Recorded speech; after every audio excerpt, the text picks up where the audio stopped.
Yeah, hello and welcome back to ConWorxx III, Spielworxx' own small, cozy, friendly, nice online gaming convention. And my name is Uli Blennemann, and I now have the great Drew Wehrle of Wehrlegig as my guest. So welcome, Drew. How are you? I am doing wonderfully today, Uli. Thank you for having me. I'm looking forward to just hanging out and talking with you this morning. Yeah. For me, it's my pleasure. I want to hear something from you, of course. And for people who are watching this, and there is Hans in the chat. Good seeing you again. If you have questions or comments, please put them in the chat window, and Drew will respond. For people who do not know you, so which is very strange in the gaming world, I think. But who is Drew Wehrle, the person Drew Wehrle, and what are you doing? I run with my brother Cole Wehrlegig Games. We are just a two-person team publishing historical games, and we have been really an avenue for Cole Wehrle's designs to exist outside of Leader Games. So Cole's designed games like Root and Oath, and is currently working on Arcs, which I had the pleasure of last week playing a lot of Arcs, which we could also talk about if you want to. Yes. But Wehrlegig Games, we published PAX Premier, and we are now just fulfilling our second project, John Company, second edition, which has been a treat. And Uli, it's also been wonderful to work with you as our language partner doing the German localization of this. Thank you. It's my pleasure. It's been an interesting ride. I mean, John Company has been one of the largest projects that we've ever worked on. It's this sweeping, interactive negotiation, high simulation, high interaction retelling of the families in and outside of the British East India Company. And its production is really feels like you're playing through 150 years of the first joint stock company. And you will feel it between its 1 and 6 players playing against the autonoma of the crown, or playing a 6-player game where people are swapping promissory notes for access to different enterprises, or petty deeds being played out in the subcontinent of India. And this, I feel like we could talk about John Company fully separate, so I'll have to hold myself back a little bit. But we've been working on this game for years and years. And since crowdfunding this game in the spring of 2021, it's now finally getting to most of our backers' hands this fall. So it's a very exciting time of this project. We're in the final stretch where about 80% of backers are going to be getting their games in the next couple weeks. So wonderful. I think this is where the relief sets in. This is when I can really start getting comfortable that, like, okay, the project is coming to an end. Yeah, I know this feeling, although most of my games are not that ambitious. And one thing is that John Company is a wonderful game. It's also a very special game. And just to repeat it for people who do not know it, so there was a first edition of John Company published by Sierra Madre Games, I think, which was, and in my opinion, John Company first edition is a great game. But it's in a very small package, probably because of Sierra Madre, because of these origins. And John Company second edition is not, let's have a couple of rules, typos out of the rules, maybe add another 5 pieces, 6 cards, and then this is a new edition.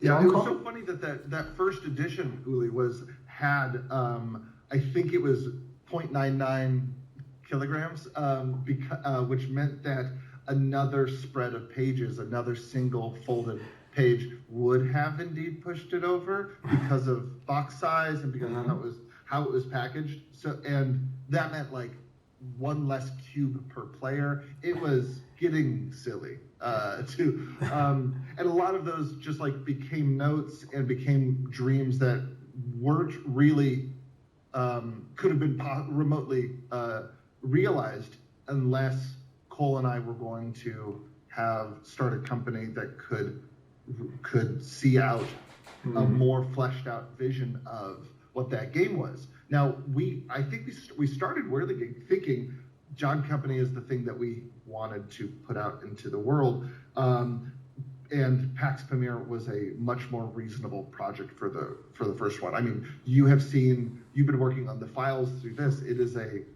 a large task to ask for gaming groups, but also it's a big task to ask for localization partners. There's so many pages and unique components and everything else.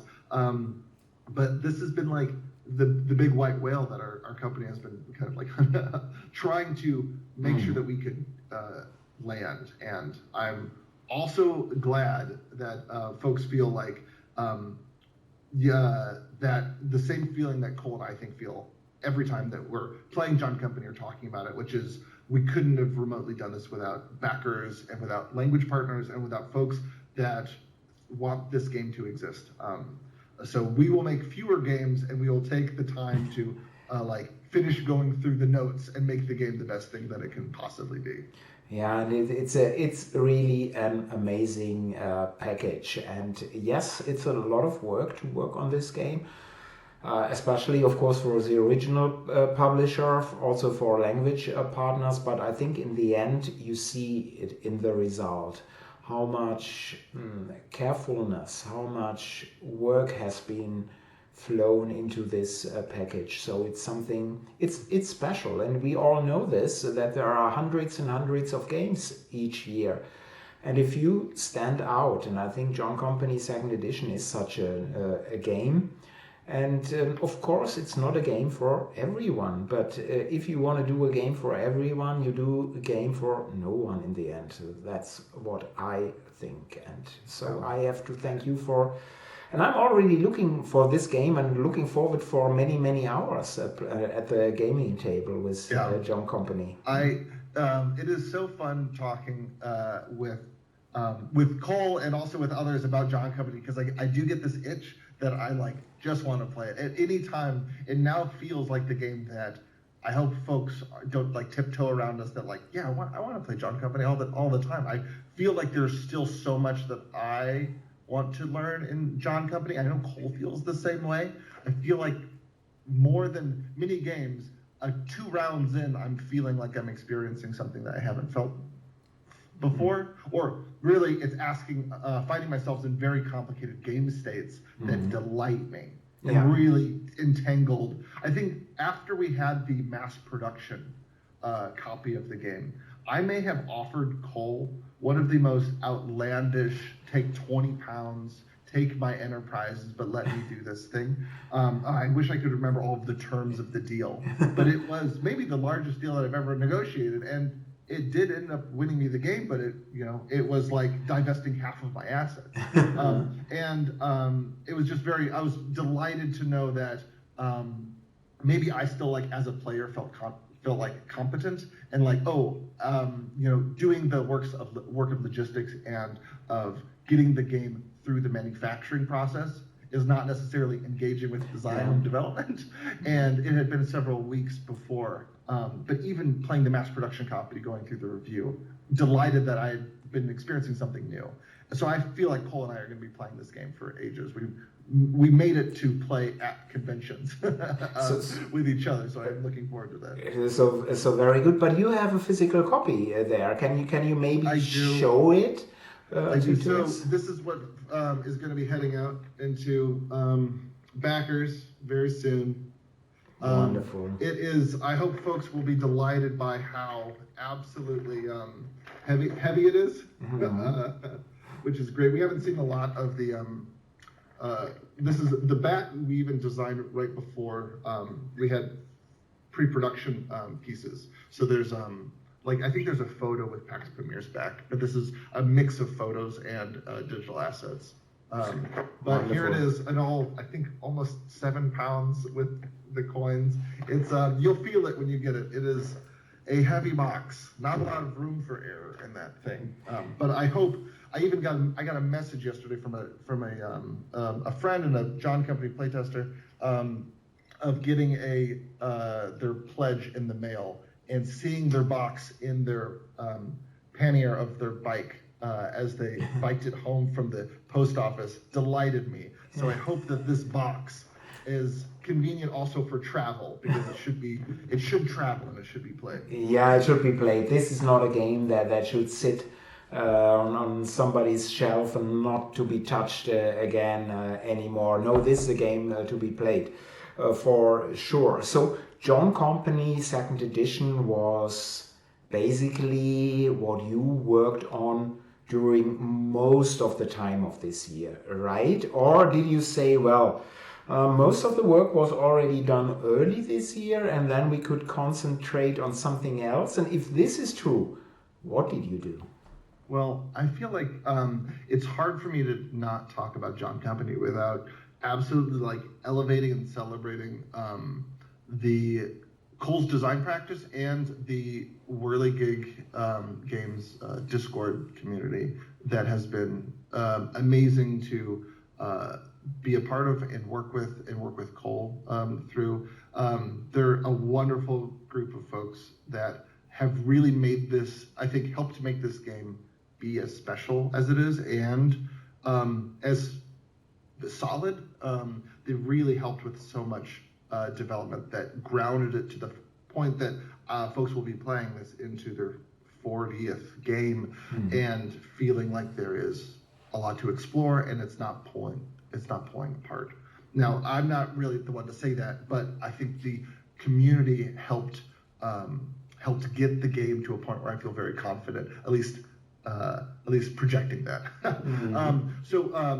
The later stages of like this year and last involved doing so much nitty-gritty development early this year. Feels like years ago, but it was still this year.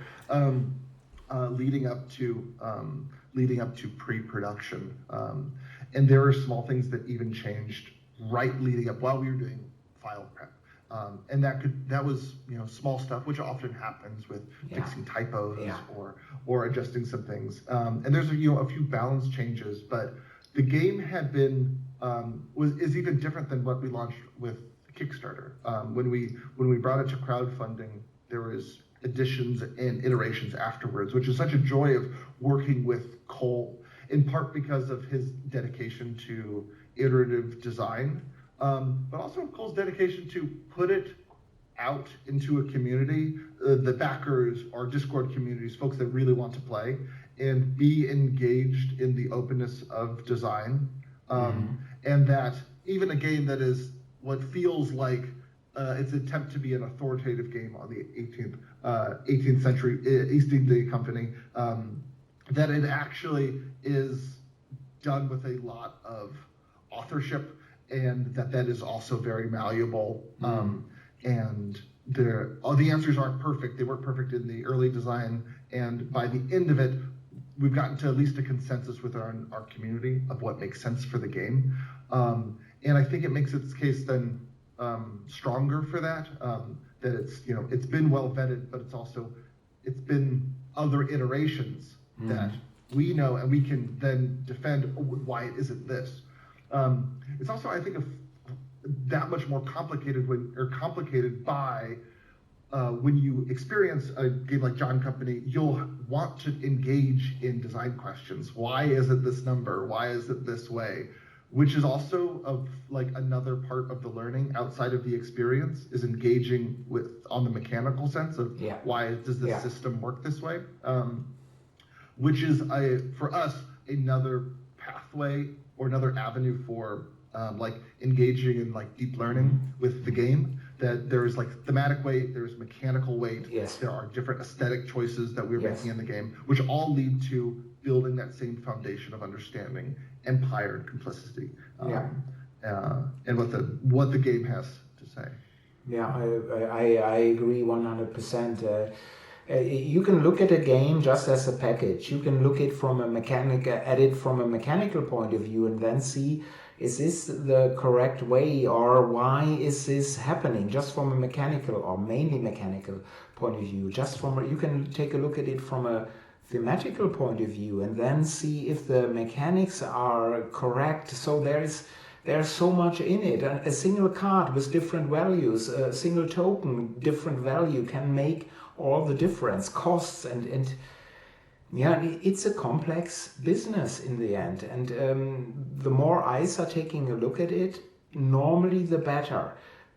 I'm not sure personally if I could interact with hundreds of people, for example, at Discord. It could be that, I'm not sure, I never did this in a game project, that I would be distracted or would feel that there is too much from outside. So I'm not sure, but I find it extremely interesting, this approach. And yeah, I think a lot of it also has to do with it being a second edition, and also with the clarity of Cole's design intent going into it. The vision is very clear, and having very specific asks going into play sessions has always been a very important thing. Yeah. These are the things that are different, that we want to explore with you in the community. This is what I want to frame answers walking away from this session to help development, and think of it in this box. Yes. Because if it's like about the content or about the theme, or if it's a little open about, I just want to show you this, what are your impressions, it can be hurtful to not hurtful, it just won't be as productive to discourse around making informed and important changes. But so I think iteration is like wildly important, and I feel like it's very defining to public iteration. Yeah. In a way that feels often a little bit more like the state of indie video games around almost like early access video games that you're seeing, and putting out builds and patching. That I wonder if that somewhat stems from Cole and I's also like deep love of video game culture and indie culture, and of communities that want the best possible thing, creator included. So it's, you're managing like crunch and not overworking too much, but you have this like dedication to a project that you're very open with, and folks can dig and see the kind of the living history of the project by being like plugged in online. And I would say large publishers and middle-sized publishers don't often put that design out so publicly. Yeah, absolutely. Wait longer until more is published or more is polished, and I think that is kind of a special thing that I know that Cole and I hope to continue. We get so much more energy out of it, and it is not the kind of exhausting development thing that it might seem. It is truly like a joy, and it feels like it is also pretty like core to our own like design philosophies. So we look forward to bringing that same like ethos around iteration and around development into future projects. Yeah, very interesting. I find this most interesting, and I think your comparison to video games in some indie studios or early access is really fitting, because yes, in these fields, in these genres, you see it, this public interaction with people, and not so much with board gaming companies, tabletop companies. So I think this is an interesting approach, as long, in my opinion, again, if you know as a bus driver the directions, and if all the people are telling you left or right, and then you may lose track. So I think it's important that you drive the bus, but if people know a better way to that spot, this can be helpful in the end if you reach that goal. Yeah, also especially as it comes to the interesting facet of doing this with historical games, where there is some like there are some clear answers, there are also some muddy answers, and different design approaches around inclusion or framing certain narratives or historiography. And I think it has been compounded by having such a wonderful community that is engaged in this game, that Cole and I have even stepped back and reevaluate some of its own, many times, sit back and reevaluate some of its own arguments and some of its own inclusions and historical framing. I think some of the, as one of the last minute changes, we were talking about, last minute changes leading up to pre-press earlier this year. I think one of the local alliance pieces shifted names, in part because of the historical framing around the region and time period that this that the Army could have potentially been employing. This helped, and it was a shift, but we were open to a lot of the malleability of the design, and because we had I think it was, I can't remember who. Well, I would have to bother Cole. But know that even some of the historical figures that we used in the games shifted to better represent history. And we did that because of the openness of the design. So even with something like names or facts or places, feel like that could be also part of it in the setting. Very good. Very good. And by the way, hello Matze, Spieletreffenverteiler, and hello Kanji Spelunky. Nice name here. Good seeing you. So yeah, it's a huge project. There's a lot of work involved here, and I'm really glad when I have my copy in hands here of this wonderful game. So what is on the horizon, Drew? What are you working on next? So Cole and I soft announced that we're working on another game. We're actually working on a few other games. And we're sorting through kind of our next few years. John Company has been the biggest project, and we didn't really look past it for a bit. And now that we've been looking at other projects, it's been really exciting to figure out which one fits into the next staging for us. We have on BackerKit, we're going to be launching a crowdfunding campaign for an unannounced game. And Cole and I are saying that we are in the process of signing it right now. Once it is signed, we'll be sharing it, probably after Essen.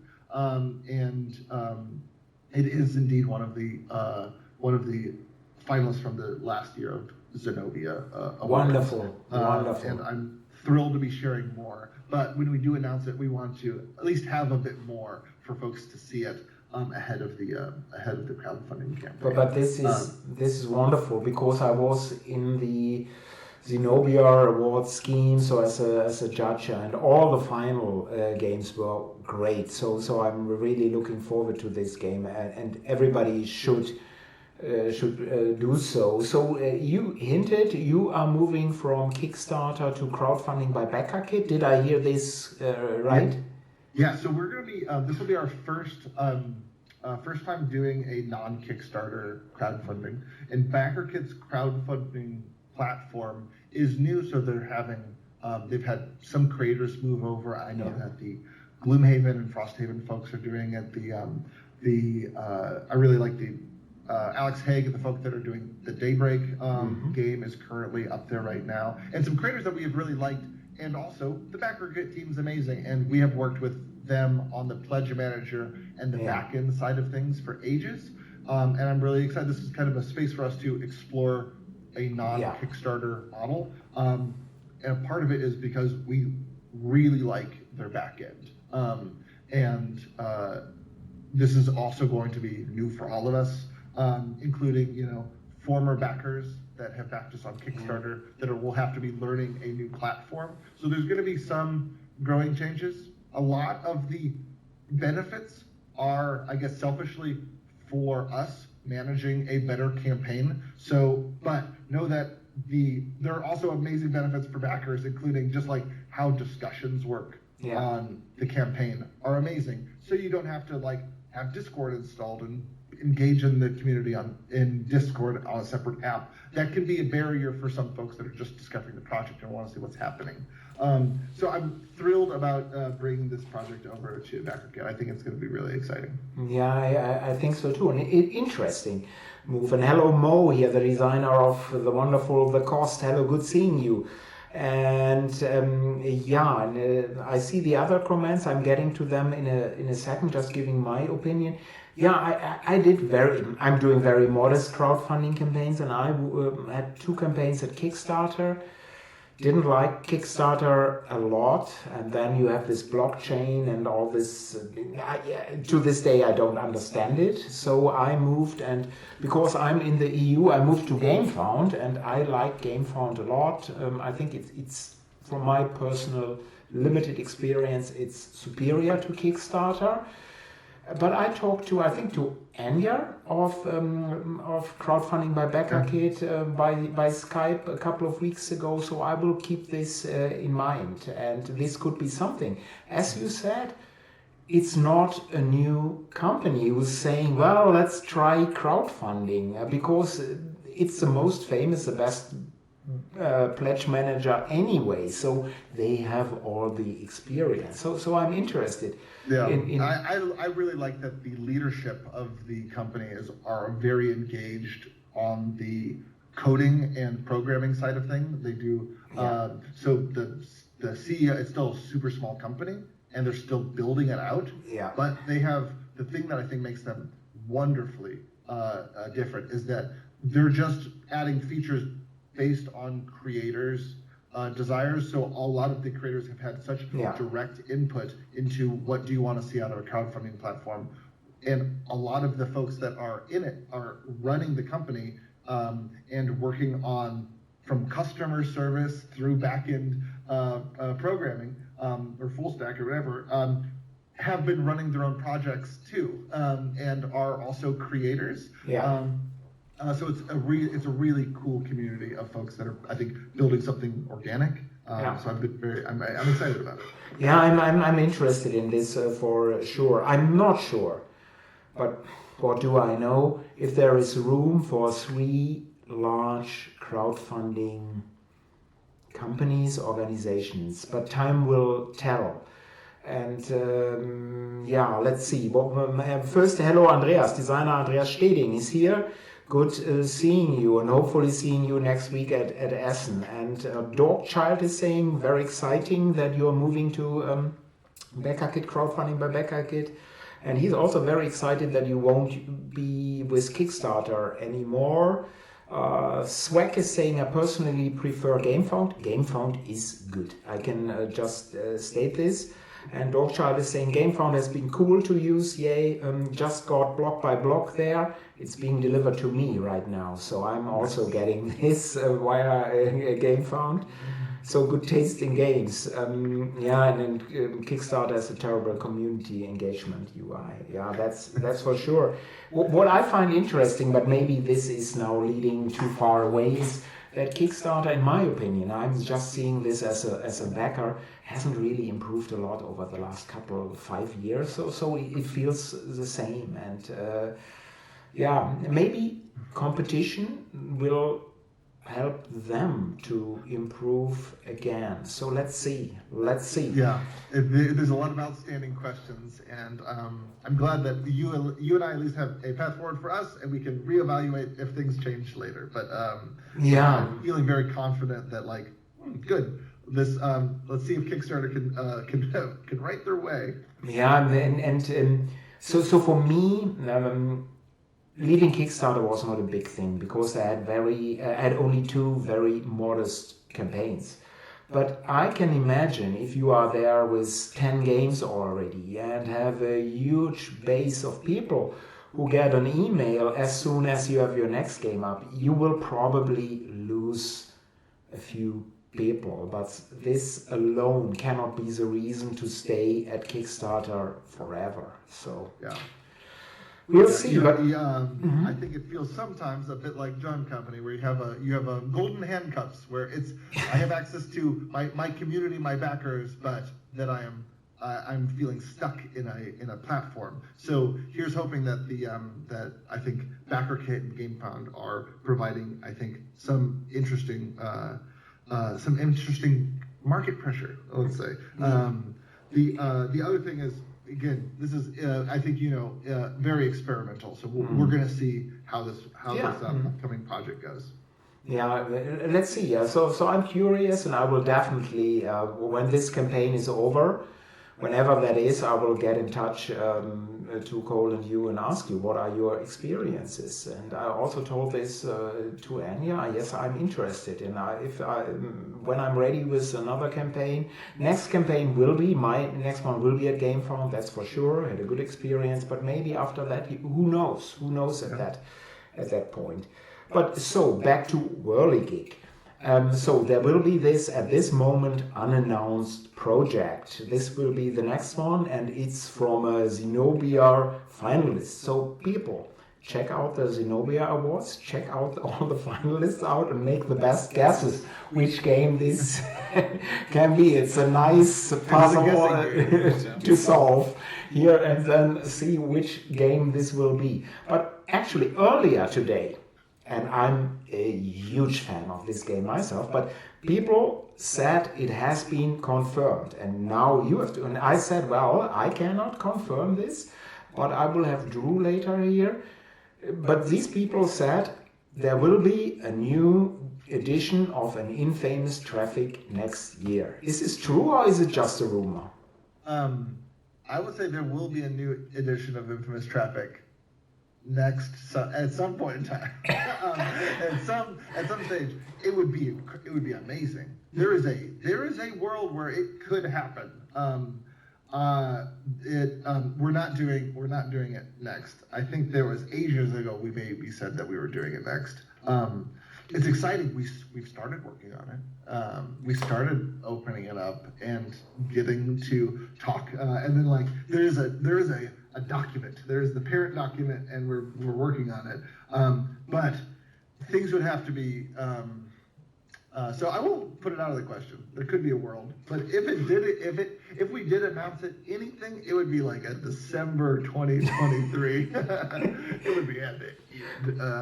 So realistically, it is for 2024, and we will simply see. We'll see. I don't want to say anything because we could. These projects could work out quite well. Yeah. Could. Yeah. I don't want to lock in anything, but I would love if we had an Infamous Traffic announced at least and did a crowdfunding campaign next year. Yeah. Again, the reason why I'm baiting my breath or at least trying to not promise anything too big is because Cole and I have designed Wehrlegig from the get-go. I mean, we both did this as our side project, the gig, the thing that we do on weekends, and we did for 2 years before the work facilitated the work kind of required me to step back from my full-time job that I loved in museum ed and manage this company full-time. And the entire time we've always been beating the drum of build a company on a slow growth model, do less than other companies, but do a better job and cultivate a community that you want to be a part of, and create create games that you, that mean a lot to you. This is I think there's something about being two brothers and having a game company with our name on it that makes us care. You might know the feeling, but it's funny that this means that we're okay making one game every year or every other year. So I have then hesitations towards running 2 crowdfunding campaigns and having overlapping projects because I want my incentives to still stay clear. Make the best thing, and if you need more time, our community knows that we want to take our time and not rush through these projects. And anyone that I think experienced John Company knows that this wasn't a rushed project. I think it's a really excellent approach, and people probably now even expect it from you. So you can't now announce 5 games and we are working on them at the same time, and by the way, we will overlapping campaigns wouldn't be a good move at all. And but there is Hans in the chat, and he was one of the, if I remember correctly from this morning, who said it's confirmed for next, and I said no, it's a rumor. So he's saying now, we will see with an Infamous Traffic. I'll have to eat my words. I probably wrote it in a Kickstarter comment or something ages ago, when potentially pre-COVID or something like this. So I'll have to. Everything deserves asterisks in the last couple of years. Yeah, I'm looking forward to the new edition whenever it is out, and I'm still enjoying the Hollandspiele edition very much. You can play it also online, so it's simply a wonderful game. And getting back quickly to the Zenobia Awards and what Dog Child is saying, I really have to say I agree 100%. It's really heartening to see diverse designers being supported and uplifted. And the Zenobia Award by Volko, Harold, and all the others, this is a great thing. Yes, I agree 100% over there. And that you are picking one of the designs here and is of course even better. So we now know something about the future, but Cole and you attended Gen Con this year, not with a booth, but you were there in person. What did you do at Gen Con, and what is your perception of the convention? So Cole, so we were with the Leader Games folks in the entire convention, and it was great. Gen Con is a like near and dear convention. Cole and I also both grew up in Indiana, so it was the gaming convention that was the closest to us. So we have, I think, Cole went several times in high school, and so we've been having a presence for a while there. And so Gen Con somewhat feels like it's in my backyard and feels like at home and comfortable. My wife's from Indianapolis too, and it was a great convention. I thought they did a really good job running a convention well in 2022, and I thought it was managed very well. I really applaud the Gen Con organizers and staff, but it was just amazing to be around people again. I realized that I'm out of practice of being in person and talking about the game, and it was funny to feel like my lips are made of rubber at times. And Cole and I ended up, because we weren't doing anything, we weren't boothing or showing off John Company in any formal way. We ran a couple demos, and it was amazing to do some, just like the first time showing off full mass production copy John Company for new people. We've shown off prototypes and half-finished builds, and that was really exciting, and those games were super fun. Demoing John Company is so fun for the demoer, me, because of the weird game states that I just we'll stumble into. Yeah. It feels like a role-playing game where you're creating this very strange postulated world, and the deals that you can be explaining how the game works. But then I'm delighted by the strangeness of these deals too. So and it's always organic. I could never imagine following a script when teaching and doing a rolling teach of John Company. And yeah, it was a great convention. It was super fun. It gave I think Cole and I both a lot of much needed tabletop industry feelings, which is very nice. And that this is very strange going into for me to feel very at home going into Essen this year. Yeah, it will be interesting. So we will talk about this in a second. But I agree, and in a way I don't like this huge conventions and fairs. So many people, there's so much to do, and it's overwhelming. But on the other hand, here I'm sitting at my desk in a rural area. There aren't that many gamers. I have one really good, strong local gamer in this town, and then a few around. But it gives you also some energy, because you see, wow, there are actually people who play these games, like these games, or love these games, and tell you that they like these games. Yeah, there will be people who say, well, I don't like this game. It's also, but it gives you some energies, and I think at a certain point this is also very necessary. Yeah. Interesting. Yeah, by the same, I think Cole and I often have to find a balance of getting energies from a certain kind of energy and excitement from the big fair, but we also have such a soft spot for smaller local groups or smaller, very specific gaming groups. I mean, to the point that I think we'll continue waving the flag that the San Diego Historical Gaming Convention is a treat, and Harold and the folks that organize it are amenable professionals, and just I delight in the smaller conventions as actually the place that I'm actually playing games, which is a very different experience sometimes compared to other conventions. Yeah, I agree 100%. And Harold is wonderful. And I only attended an online convention during the pandemic when they did it. And even then it was difficult because of the huge time difference from West Coast to Europe. And I would love to attend the convention, but it's so long. It's not hitting the US coast, the East Coast. It's having the same amount of time till reaching San Diego. And I can't imagine. But if you would like to come to Europe, Cole and you, or you alone, next March, you should look into LariaCon in Portugal, because this is a wonderful place to be. And if you can combine it with visiting lovely Lisbon or Porto, both, Portugal is a small country, so you can reach everything in a couple of hours.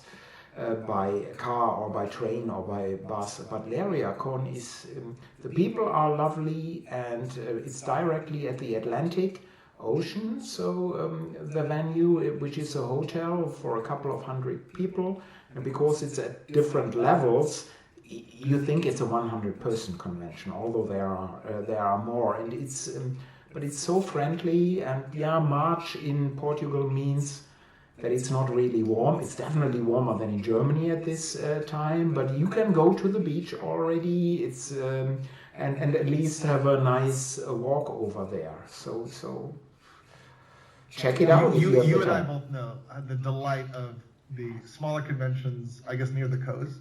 Yeah, it would be great having you over there. Before we move to Essen, I'd like to ask you quickly about, because you mentioned it, about arcs of leader games.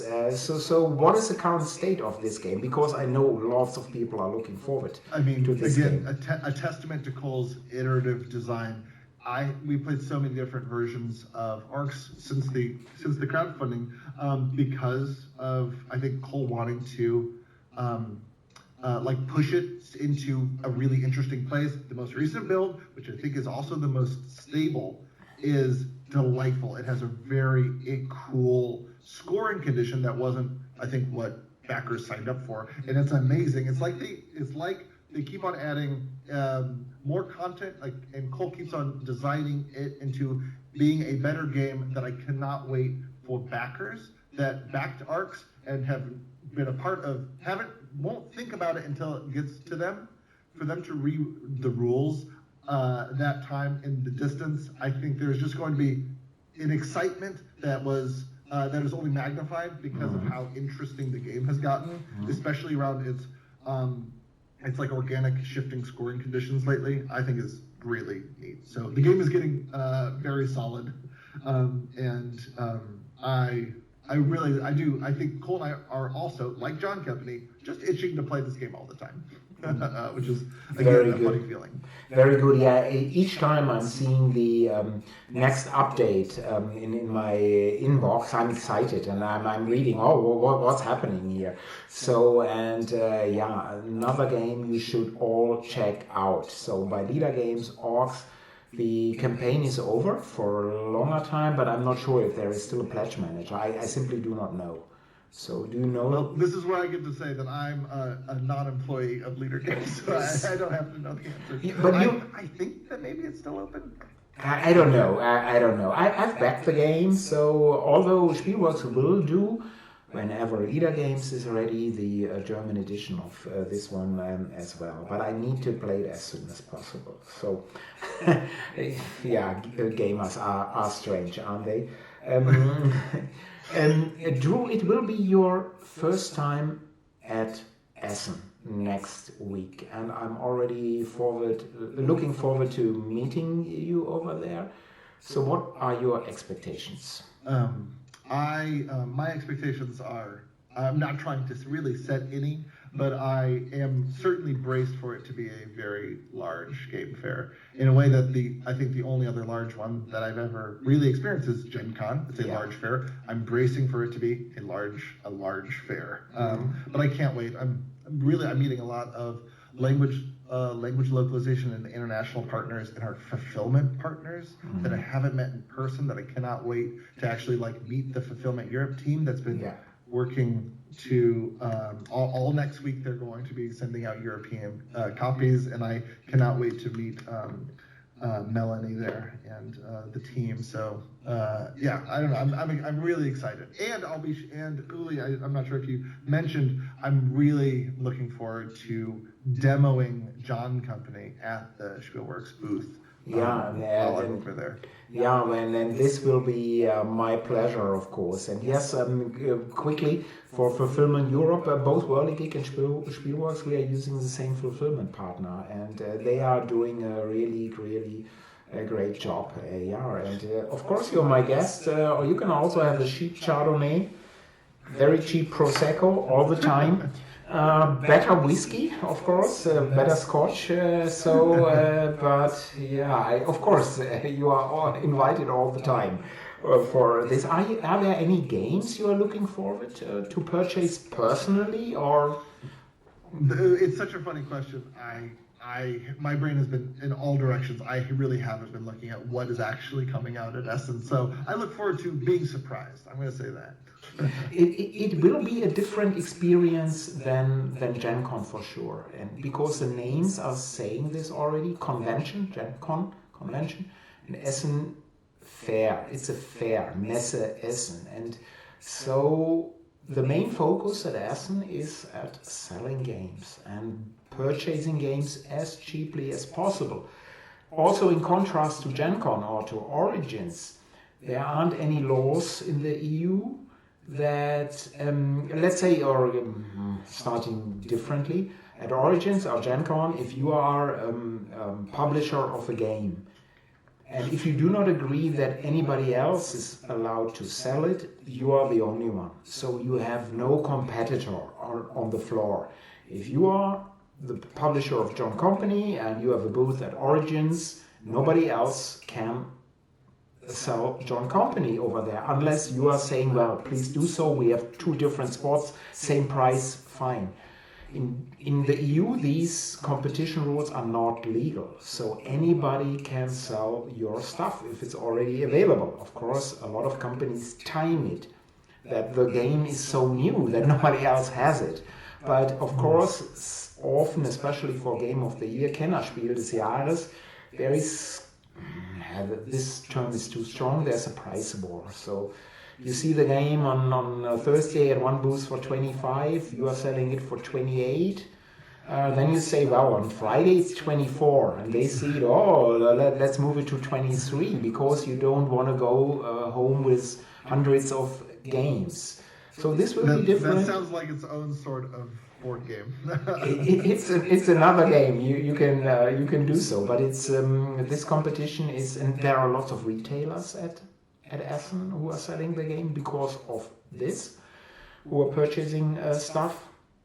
But especially for the first time, second time at Essen, it will be a great experience. And there is Daniel Newman, designer, in the chat, and he's saying it's also his first time this year at Essen, and he's saying meeting folks in person that I've only talked to online is one of the things I'm most excited for at Essen.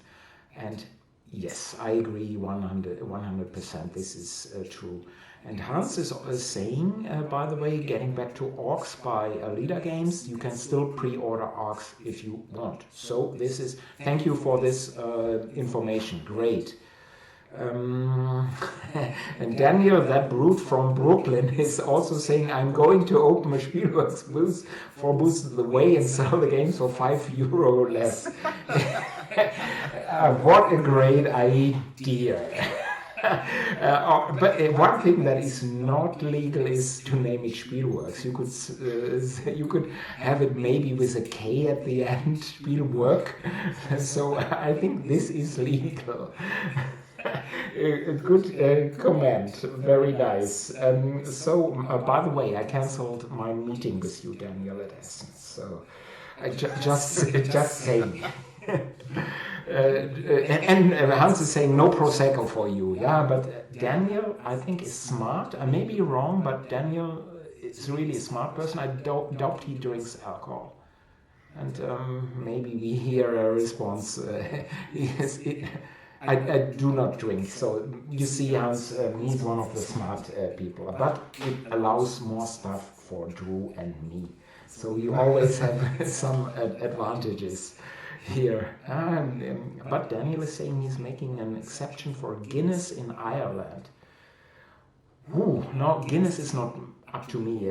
I know there are real fans for Guinness in Ireland, but I feel like I'm drinking a piece of bread. No. And you're full. After one Guinness, your stomach is full. But to each their own. To all viewers, thank you very much for being viewers today, being our guests here.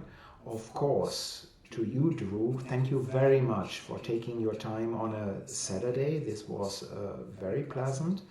So, and we can now confirm and Infamous Traffic will be available in the first quarter of next year. I think this is what we did say.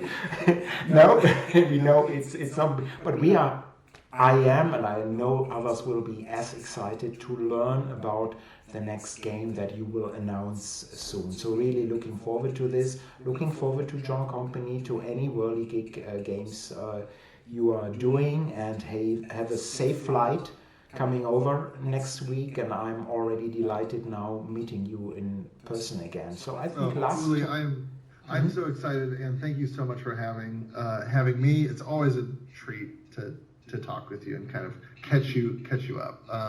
And it feels very strange to say that I'll see you in Germany next week. It already feels strange. it already feels strange, but I'm excited, and thank you for your kind words. Thank you to everyone. I will close the stream. I will be back here in, let's say, 22 minutes. I'm having the wonderful Dan Thoreau, Space Biff, the best writer in the industry, here as my guest, and we will talk about some topics. This is what I'm saying at this moment, so please reconnect at that time. Both Dan and I, we would like this. And yeah, bye-bye for today. Bye.